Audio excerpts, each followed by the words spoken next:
என்னோட பையன் பேர் கமலுக்கு. லாஸ்ட் இயர் வந்து ப்ளே குரூப்பில் என் பையனை இங்கே போட்டிருந்தேன். அவர் கொஞ்சம் ப்ரீ மெச்சூர்டு பேபின்றதுனால எல்லா ஆக்டிவிட்டீஸுமே கொஞ்சம் ஸ்லோவாக தான் வருது, கொஞ்சம் அடமெண்ட்டாக இருக்கும். லாஸ்ட் இயர் வந்து ஓகேவாக போனார். இந்த இயர் வந்து மேம் சைடு பார்த்தீங்கன்னா கொஞ்சம் அடமெண்ட் இருக்காதுன்னு இருந்தாலுமே அவரை வந்து இவங்க நல்லா கேர் பண்ணி பார்த்துக்கிறாங்க.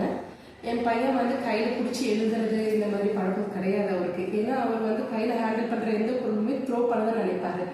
இப்போ அந்த பழக்கம் கொஞ்சம் மாறி இருக்கு. அவனோட க்ரோத் பார்த்தீங்கன்னா லாஸ்ட் இயர் வந்து இந்த இயருக்கு கம்பேர் பண்ணும்போது நல்லா பேச ஆரம்பிச்சிருக்காரு. ரைம்ஸ் எல்லாமே நல்லா சொல்கிறாங்க. ப்ளஸ் வந்து அவருக்கு ஸ்டோரி சொல்கிற அந்த பழக்கமும் வந்திருக்கு. எனக்கு தெரிஞ்சு இந்த இயரில் அவர் நிறையவே நல்லா பேச ஆரம்பிச்சிருக்காரு. எனக்கு அது ரொம்ப ப்ளஸ் பாயிண்ட் எனக்கு தெரிஞ்சு. அவங்க மேம் பேர் அவர் சொல்கிற அளவுக்கு இருக்காரு. வீட்டுக்கு வந்தாலே சத்யா மேம் பிடிக்கும், டெய்லி ஸ்கூலுக்கு போகணுன்றத அவன் வந்து கேட்டுட்டு தான் போகிறானே. அதை வந்து நான் நிற்க மாட்டேன், நாமளே முடியலன்னு சொல்லி நீ வீட்டில் இருடான்னு சொன்னாலும் அவன் கேட்கறது கிடையாது. இல்லை நான் ஸ்கூலுக்கு போகணும், அப்போ ரெகுலராக போகணுன்ற ஒரு ஹேபிட்டும் அவனுக்கு வந்திருக்கு.